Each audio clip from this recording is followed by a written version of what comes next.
अब्दुल रहीम खान खाना अजमेर का सूबेदार था।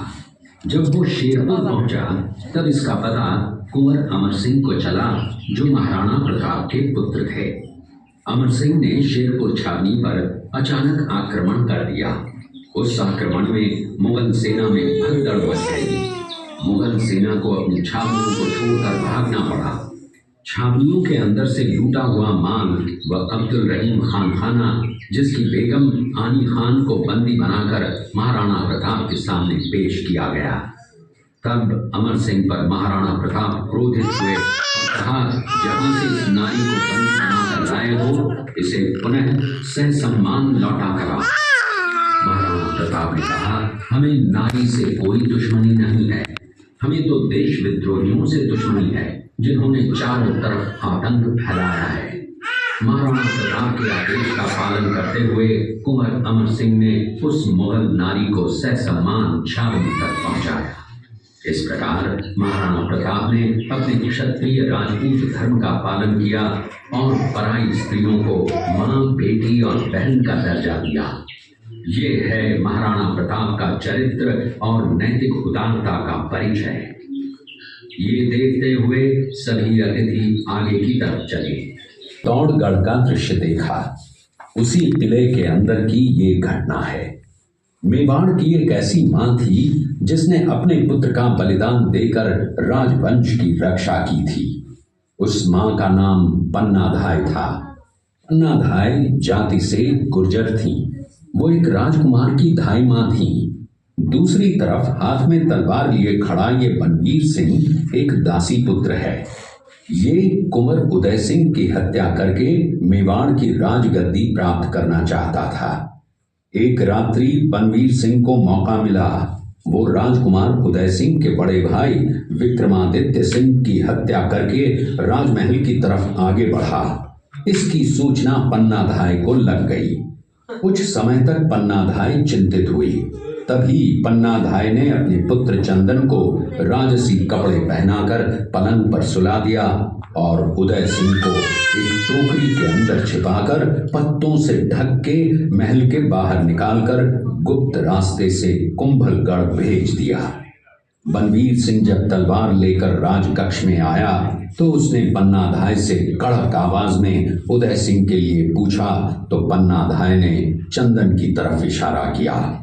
बनवीर ने चंदन को उदय सिंह समझकर चंदन की हत्या कर दी और ये समझने लगा कि मैंने राजकुमार उदय सिंह को मार दिया।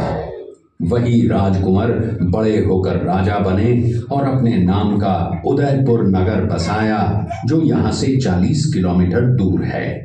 और उन्हीं के पुत्र महाराणा प्रताप हुए, जिन्होंने हल्दी घाटी का युद्ध लड़ा और आज हम लोग उनका इतिहास यहाँ पर देख रहे हैं।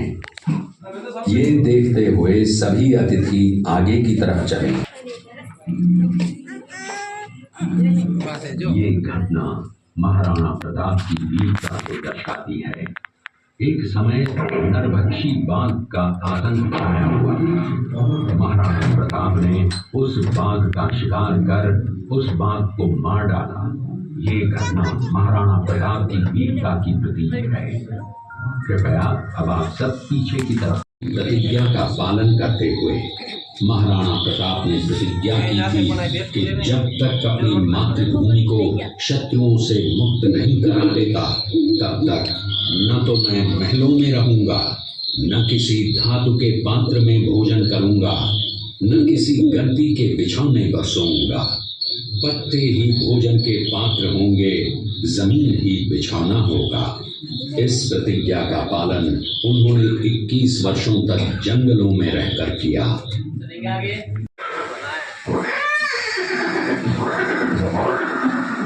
ये दृश्य महाराणा प्रताप और सुविख्यात स्वामी भक्त घोड़े चेतक के अंतिम मिलन का है। हल्दी घाटी युद्ध के बाद चेतक घोड़े ने 22 फीट के एक बरसाती नाले को पार किया। ये उसी समय का दृश्य है।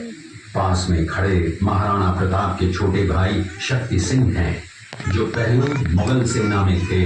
बाद में वो महाराणा प्रताप की तरफ आए, माफी मांगी और अपना घोड़ा महाराणा प्रताप को दिया। ये देखते हुए सभी अतिथि आगे की तरफ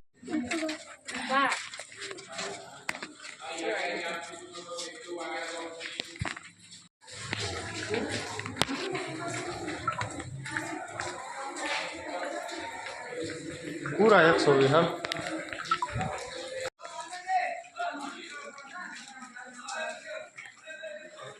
હવે એક હાથ રાખ ને એક હાથ રાખ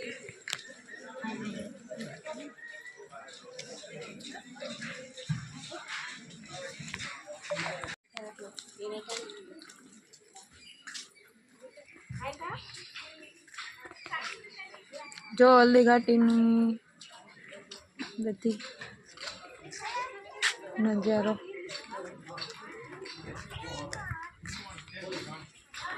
એ અંશુ જો અંશુ है जो ये अंशु है आइडिया जो अंशु है જૂનવાણી તેલની ઘાણી જૂનવાણી ભરતવાર છે ઈ જૂનવાણી ઈ છે भरत आन घड़ीक तेड़ी ले दिव्य एम नत कहती तू इन तेड़ा बे नो क्यों દરવાની ઘંટી છે ओहो हो અહીં તને પ્રદીપડા જ ભૈરસ હાલો આ ઠંડા સોટી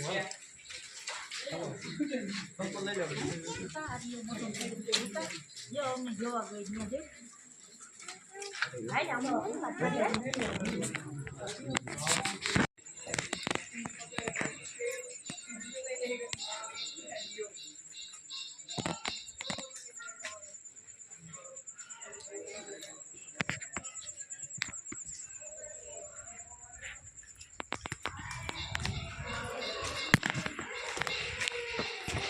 हाँ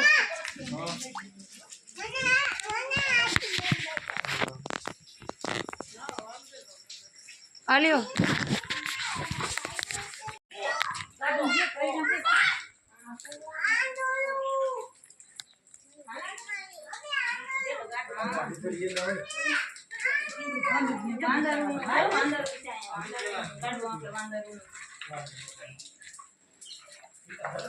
એમ રાજી પડી જાય તો તને એવું પડી જાય પણ કે જે નહીં હા મારા હાથમાં ભાત જતી ગઈ એ તો ટોકું કરો અરે કેટલી લડાઈ નહીં જતા બધી લડાઈ નો યુદ્ધ કરતા ત્યારનું બધું આપણે એમાં બોલ છે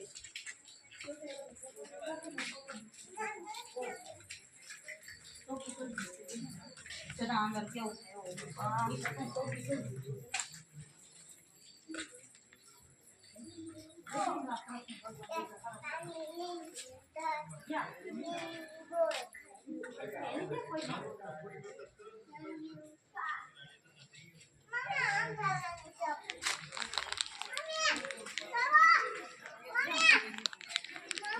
પડી જતી